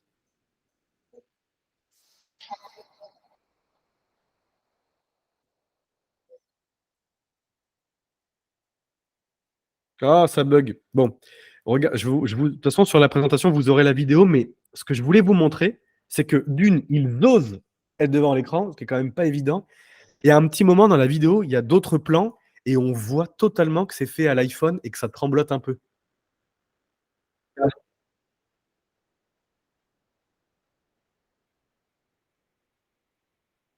voyez? C'est qu'en fait, ce qui est génial, c'est que vous pouvez être excusé de ne pas être expert. C'est pas ça que les gens recherchent. Les gens recherchent à rencontrer. Regardez ça, j'adore. C'est ça que les gens recherchent. Les gens cherchent à rencontrer des humains et pas des experts en com. Et donc, n'hésitez pas à, entre guillemets, éviter ce syndrome de l'imposteur en vous disant de toute façon, je ne suis pas expert d'Instagram, j'y connais rien. Prenez votre téléphone, demandez au petit cousin qui, lui, est en étude de vous faire les trucs, parce que vraiment, ça marche très bien sur les réseaux. Et leur compte Instagram, alors eux, ils ont de la chance parce qu'ils ont une fille qui est un petit peu geek et qui le fait. Pour eux, bah, elle est partie au Japon, je crois, donc elle ne le fait plus. Mais en tout cas, ils ont gardé le rythme de le faire. Et c'est génial, quoi. Des fois, c'est Nicole qui répond aux newsletters. Nicole, bah, je ne sais pas trop quel âge elle a, mais elle envoie des newsletters via MailChimp. Oh, quand elle m'a dit ça, j'ai trouvé ça incroyable. Elle utilise un outil un peu technique. Au début, elle me dit: oh, c'était un peu galère ton truc, mais elle le fait, quoi. Elle le fait toute seule. Donc, n'hésitez pas à vous raconter. Et cette vidéo-là, vous la mettez sur votre site, même si c'est fait à l'iPhone, on s'en fiche. Vous la mettez sur votre compte Airbnb si vous pouvez, vous la donnez à l'office de tourisme pour qu'il la partage lui-même. Vous mettez ça sur Instagram et vous n'hésitez pas. Et surtout, vous n'hésitez pas à prendre votre téléphone. Et si vous êtes. Alors, je ne sais pas si vous êtes fan des réseaux, mais moi, ça me semble lunaire, mais ça marche. Par exemple, j'ai vu sur Instagram des gens qui posent le téléphone et qui vont, par exemple, des hébergeurs qui vont faire le lit. Et sur Instagram, on voit une vidéo qui dure 2 minutes et on voit la personne en train de faire le lit. En fait, ça montre juste le quotidien. On va voir, par exemple, Daniel. Par exemple, imaginons Daniel ouvre 10 bouteilles avant que les gens arrivent. Il va poser son caméra, puis bam, 10 bouteilles qui s'ouvrent, tac, tac, tac, tac. Il fait un petit montage, puis on voit la séquence des 10 bouteilles et le plop qui s'ouvre. Hop, et on partage ça sur les réseaux. Vous avez vu? Allez, un trépied à 10 € chez Amazon. On met le truc, on télécharge une petite application qui s'appelle VN, qui est gratuite, et vous pouvez faire des petits montages assez rigolos. Au début, ça ne sera pas très professionnel. Au début, ça sera voilà, un petit peu amateur, mais le tout est d'essayer. Mais vraiment, faites-le parce que les gens sont friands de ça. Friands, mais vraiment. Et encore, il y a quelque temps, je vous aurais dit la même chose, mais ça aurait été plus difficile d'émerger. Parce qu'entre guillemets, il y avait quand même une certaine qualité à avoir. Mais maintenant, grâce à ce qu'on appelle les réels sur Instagram et puis TikTok, entre guillemets, là, on est à du contenu un petit peu plus brut. Donc, il n'y a pas de problème. Là. Vous pouvez laisser votre téléphone et puis faire le lit, faire la popote, si vous êtes table d'hôte, vous montrer en train de cuisiner. Oh, regarde, il y a plein de chefs qui font ça. Ça cartonne, cartonne. Là, il y a quelqu'un de l'équipe qui m'a montré. Il y a tout sur Internet. Hein. Il y a quelqu'un de l'équipe qui m'a montré donc un compte Instagram d'un gars qui est suisse, je crois, un petit peu beau gosse et tout. Il se filme en train de préparer des recettes et de faire des petites caresses au poulet, de tendrement gratter la carotte, etc. Vous voyez, c'est un petit peu suggestif. Il a 2,5 millions d'abonnés. Voilà, bon, bah voilà, quand on a dit ça, on trouve de tout sur Internet. Donc voilà, bon, bah, dites-vous que ce que vous ferez, voilà, n'ayez pas honte de ce que vous faites, même si c'est amateur, parce que tout a été fait sur Internet et tout peut marcher. Donc n'hésitez surtout pas à y aller. Ce que la Maison de l'Eau Mignon a fait, c'est ça que je voulais vous dire aussi, c'est qu'en plus de leurs photos, de leurs vidéos, ça serait mentir de vous dire le contraire. Il y a certaines photos qu'ils font eux-mêmes. Là, par exemple, celle-ci, c'est eux, celle-ci, c'est eux. Ils se sont quand même payé un petit shooting photo. Alors, dans ces cas-là, si vous faites appel à un photographe, essayez de faire de la mise en scène. C'est-à-dire profitez de sa venue pour mettre en scène les figurants. Par exemple, vous êtes un gîte familial, et ben, le jour où le photographe vient, exactement là, hein, dressez le petit déjeuner, faites un peu de déco et essayez de trouver des figurants qui incarnent les cibles que vous attirez le plus. Voilà, c'est un couple. Mais si vous êtes familial, essayez de trouver. Mais cherchez pas des figurants pros. Hein, demandez à votre entourage de venir 1 heure ou 2 pour faire des photos. Franchement, vous trouverez sans problème pour habiller vos photos. Par exemple, si vous voulez développer votre clientèle à l'automne, essayez de faire aussi des reportages photos où on voit un peu de feuilles rouges. Ça permet tout bêtement que le client comprenne qu'il peut aussi venir à l'automne. Parce que le cliché, c'est de venir à l'été ou au beau jour. Et puis les photos montrent souvent des belles images comme ça. Donc dès lors que vous allez suggérer ça, inconsciemment, l'internaute, le consommateur va se le dire. Donc racontez bien votre histoire. Essayez de vous prendre une feuille de papier et de vous dire qu'est-ce qui fait ma singularité? Quelle est mon histoire? Comment je suis arrivé dans ce boulot-là? Quel est le petit service que je propose que les autres ne proposent pas? Quelle est la passion que j'ai? Quelles sont les passions qui gravitent autour de mon métier? Je prends l'exemple de Daniel, parce que c'est vrai que l'histoire des millésimes, c'est pas courant, j'avais jamais vu ça. Hop, ça c'est un truc très particulier. Je prends l'exemple un peu plus commun d'une chambre d'hôte où vous avez le potager. Je dis commun, mais en fait pas tant que ça, parce que peu osent le dire. Vous avez une cuisine incroyable. Vous emmenez les gens au petit déjeuner, cherchez avec vous les croissants, vous les emmenez avec vous. Essayez de trouver comme ça, de gratter sur le papier tout ce qui fait votre singularité. Et ça, surtout, il va falloir le raconter sur votre site internet, sur votre fiche Airbnb, sur la fiche de l'Office de tourisme, partout. Il faut le raconter partout. Et puis surtout, il faudra le mettre en scène dans vos photos. Par exemple, la fameuse Alison qui fait des confitures, il faut la montrer avec la pot de confiture à la main. Je crois que je l'ai vu là tout à l'heure quand je vous montrais alors c'était pas des confitures, c'était des petits gâteaux, mais il faut le montrer. Montrer, il n'y a rien de plus important. Je pense à Daniel, là, tous ces millésimes, faites une belle photo là, avec tous les millésimes posés. Incroyable ce genre de petites choses-là. Je continue, j'accélère parce que je vois que l'heure avance et que je suis bavard. Regardez, dès lors qu'un client réserve en direct, alors pas via Booking et tout, hein, eh bien, Nicole et François envoient un petit mail. Et regardez, alors non, pardon, là, c'est les inscriptions à la newsletter. Ils ont créé une petite newsletter. C'est pas ça que je voulais vous montrer. Je vais vous le montrer après. Ce que je viens de vous dire, je suis en train de sauter une étape. La vidéo, je vous l'ai montrée. Regardez leur compte Instagram. Ils ont essayé de trouver des petites astuces pour montrer ce qu'ils voulaient incarner. Eux, c'est l'esprit de famille, la passion de transmettre. Et puis, même si leur hébergement est plutôt simple, hein, un carré d'étoiles, un pod, c'est des choses pas haut de gamme, pas haut de gamme, pas à des prix haut de gamme. Hein, si vous êtes chambre d'eau vous faites des chambres d'eau dans un château, c'est une autre chose. Ils voulaient quand même montrer qu'il y avait une certaine forme d'élégance. Et donc, leur compte Instagram est très. Montre ça. Alors, des fois, c'est des photos qu'ils font eux-mêmes. Hein. Ce pas des photos de photographes. Je ne vais pas vous montrer ça. Ah, bah, ils l'ont. Alors, par contre, ce qui est dommage, c'est qu'ils ne l'ont pas mis sur leur site. Ça, c'est très dommage. Et bah, sur Instagram, ils le montrent, ça. Donc, ils se sont dit, ils ont gratté sur un petit bout de papier. Voilà, nous, on a 3 valeurs qu'on veut montrer. La transmission, l'esprit de famille et l'élégance dans la simplicité. Et donc, du coup, bah, ils ont essayé de trouver des petites idées de publication. Ils font ça eux-mêmes, hein. Ils ne sont pas aidés par qui que ce soit. Ils font ça eux-mêmes et ils essayent de trouver des publications qui va venir incarner tout ça. Là, par exemple, ça, là, ils s'amusent de temps en temps à aller chercher les avis sur TripAdvisor ou autre, et ils vont sur un outil qui s'appelle Canva. Je vous le mets dans le chat. Et sur Canva, c'est gratuit, ils font ce petit truc-là. Et de temps en temps, voilà, ils republient des avis des clients. Je me souviens que fut un temps, voilà, passion, esprit de famille, hop, regardez la photo. Je ne pense pas que ce soit une photo de professionnel, hein, c'est pris à l'iPhone, tout ça. Hein. Regardez, fut un temps, elle nous donnait des. Il y avait. Alors attendez, je vais essayer de vous la retrouver. Je sais que Nicole, elle faisait des tartes aux poireaux. Ah voilà, regardez. Hop. Encore une fois, regardez, photo faite à l'iPhone. Hein. Ça, c'est génial.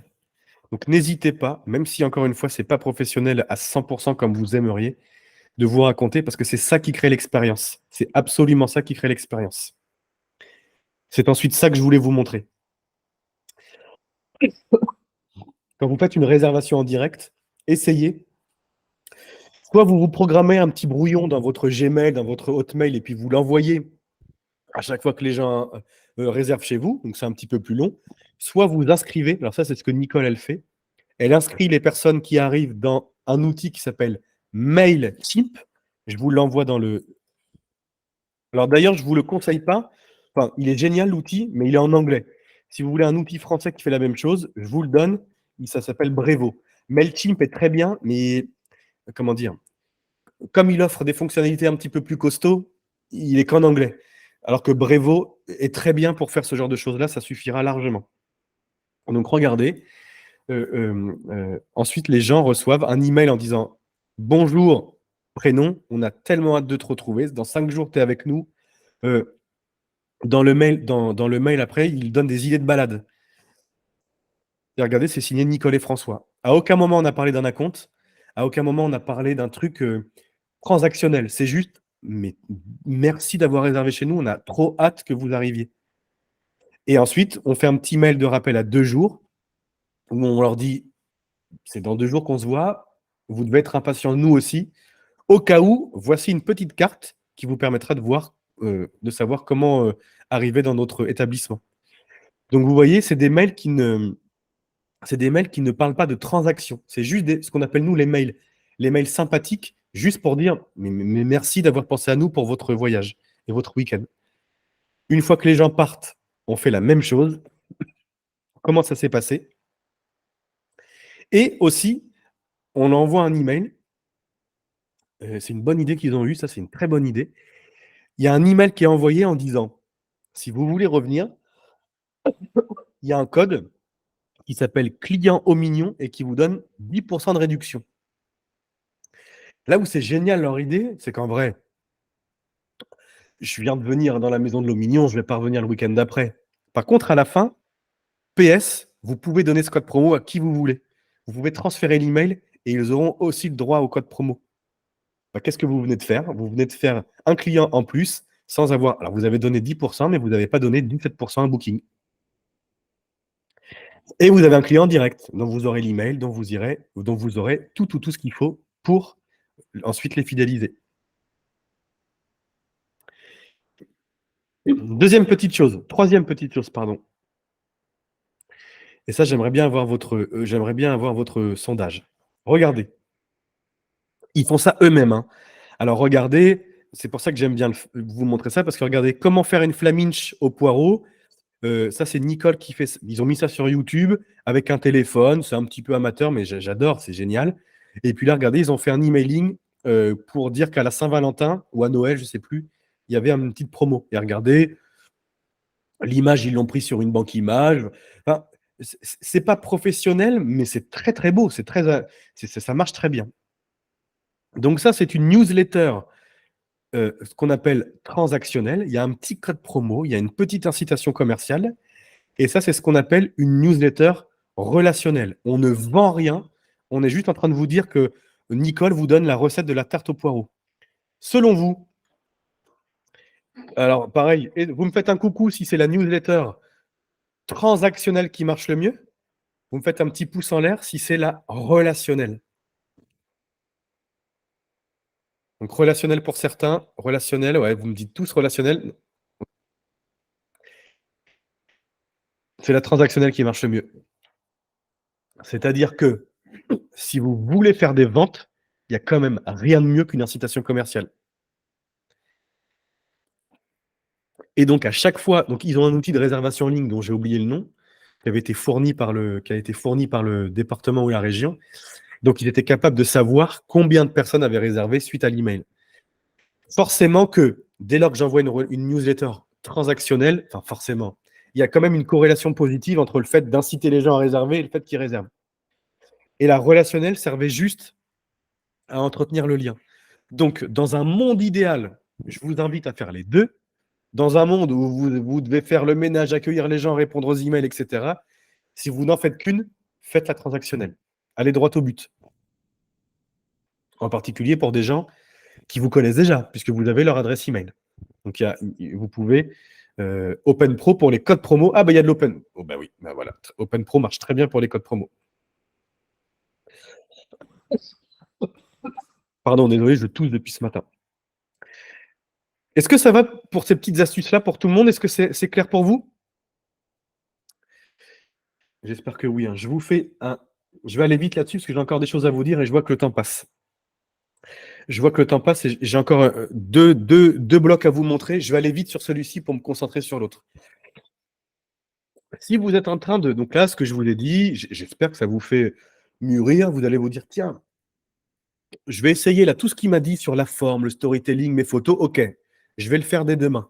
Par contre, là, ce qu'il me dit sur l'expérience de fond, c'est pas facile à faire. Puis de changer mon produit, de rajouter de l'expérience, c'est pas évident. Donc, je vous ai fait quelques diapos sur des tendances un petit peu émergentes à l'échelle de la France. Comme ça, si vous voulez ajouter quelque chose à votre visite, à votre hébergement, vous pouvez vous inspirer de quelque chose comme ça.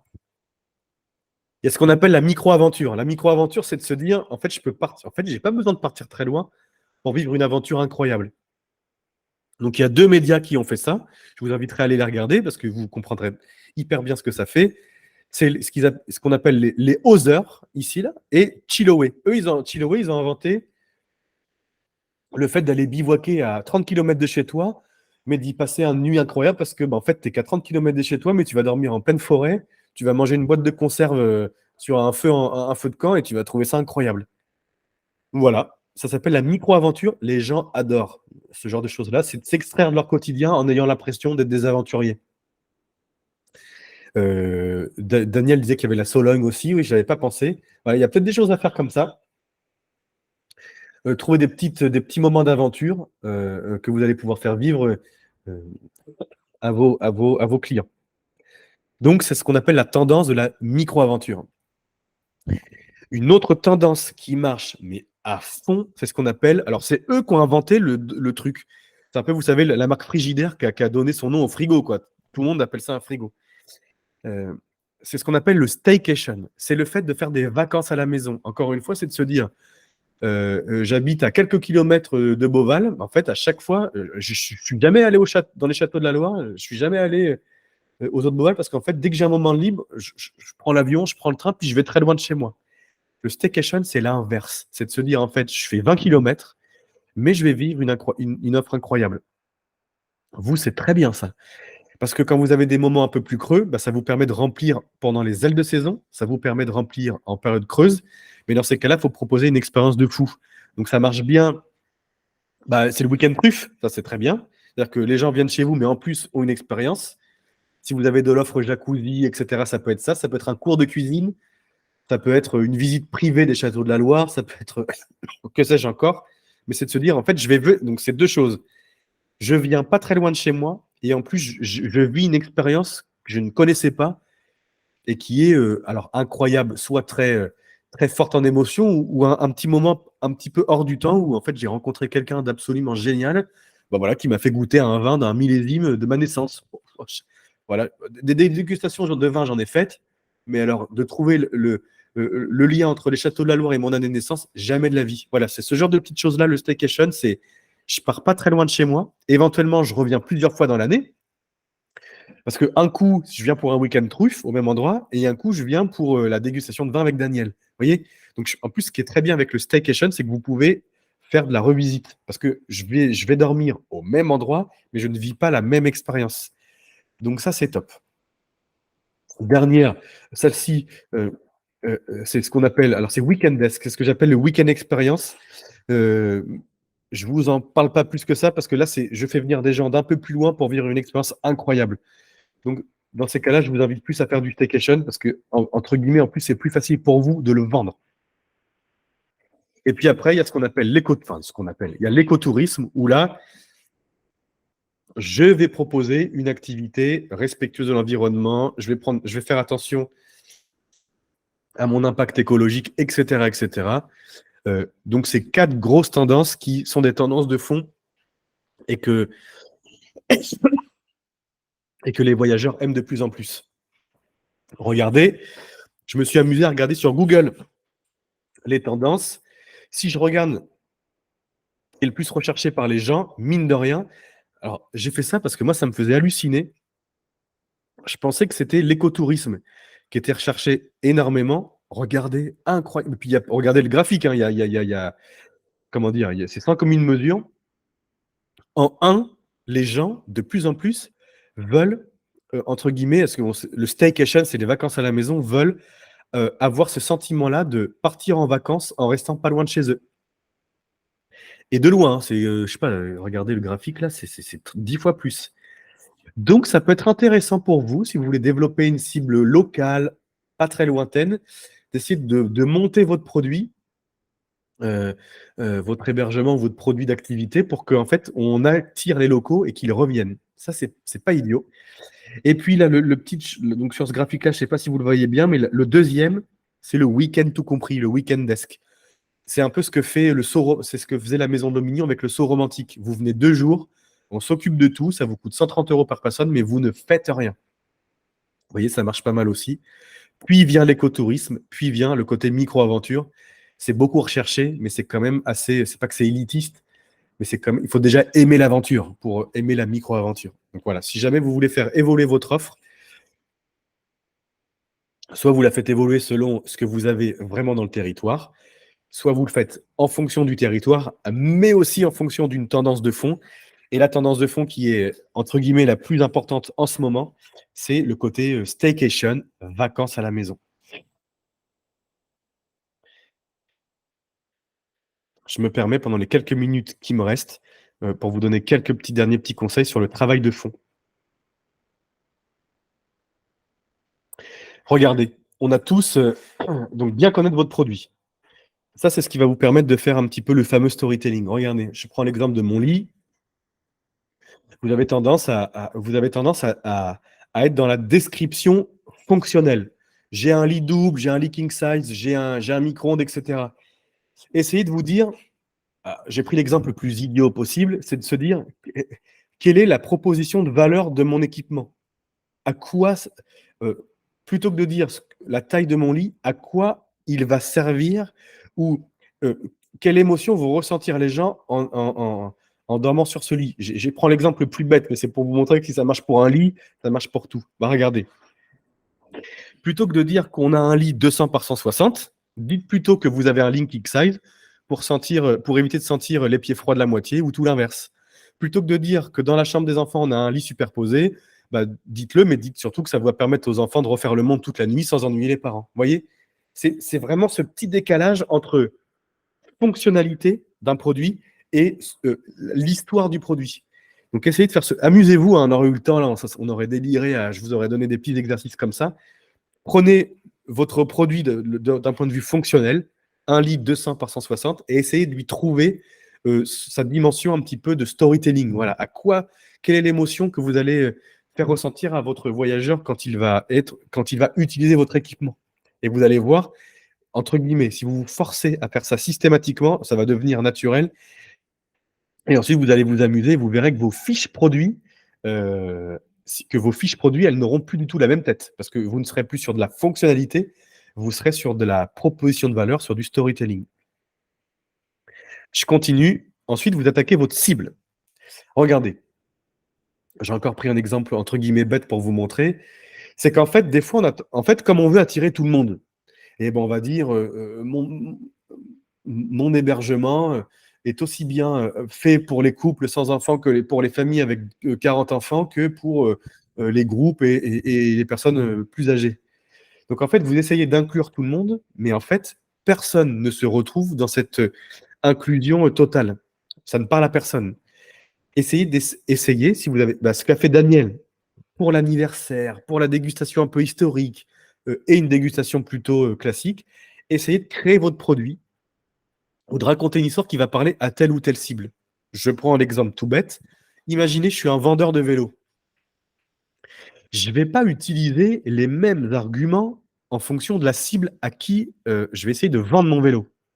Par exemple, si je veux vendre mon vélo, je prends des exemples un peu bêtes exprès, à un bobo parisien, lui, c'est un peu cliché, je vais essayer de lui vendre le fait que c'est un vélo qui va lui permettre de ne pas polluer, de ne pas prendre sa voiture, de respecter l'environnement. Si je vends ce même vélo à un étudiant qui n'a pas d'argent, lui, si je lui parle, alors quoique, en plus, l'écologie, ça pourrait, mais lui, c'est pas ça qui va venir frapper son esprit.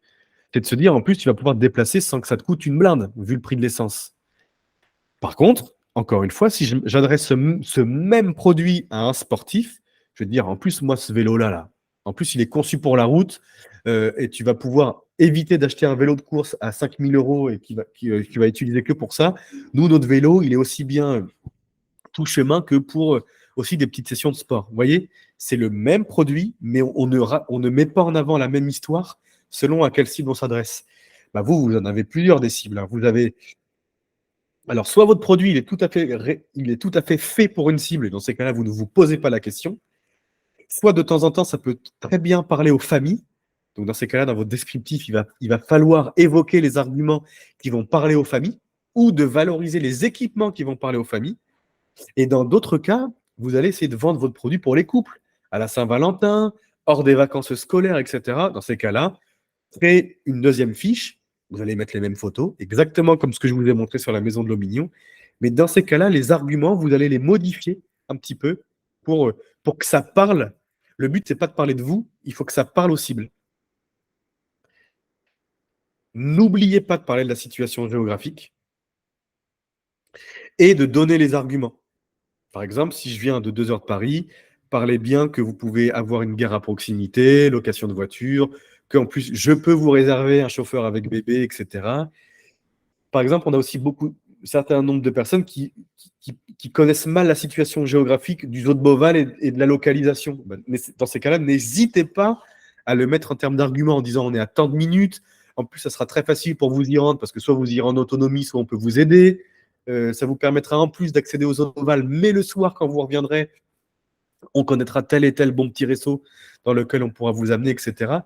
Donc, n'hésitez pas à évoquer votre situation géographique et d'expliquer ou d'exprimer les avantages que vous avez en fonction de cette situation géographique-là.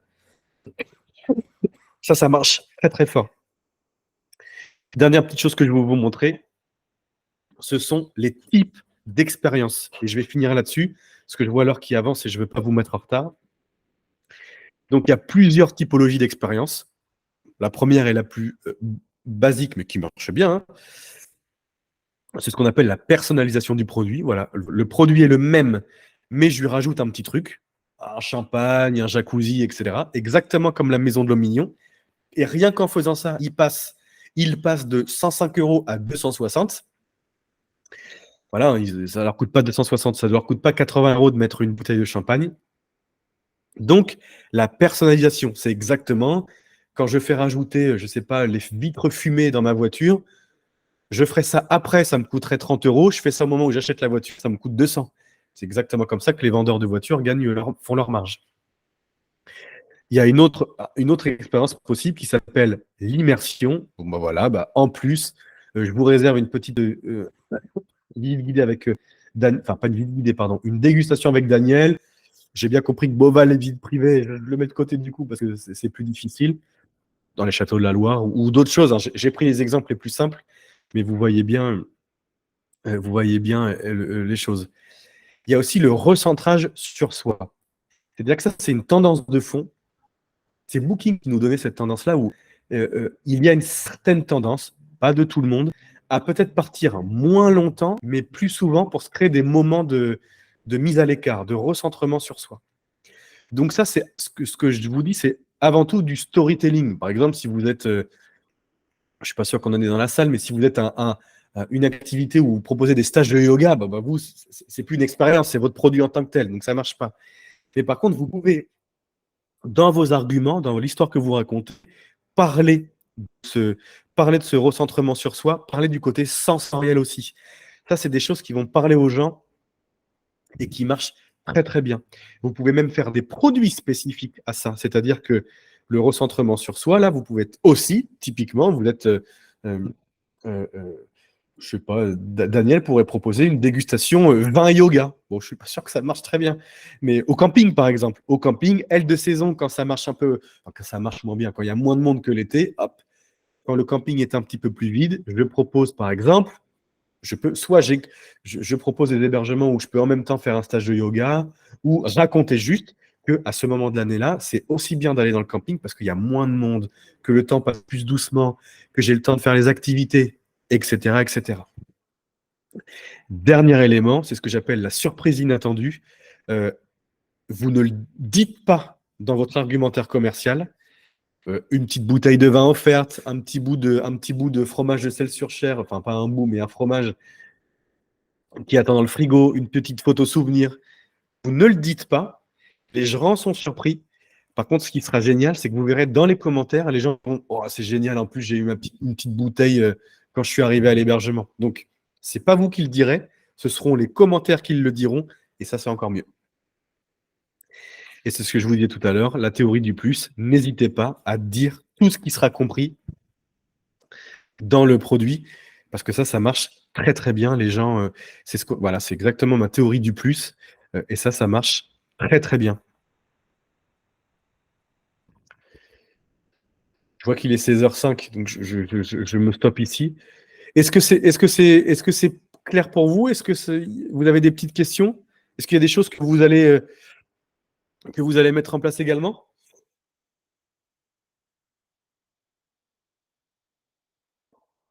Pas de questions particulières. Ah oui, j'ai oublié de vous dire ça. Vous verrez, je vous ai fait un petit document.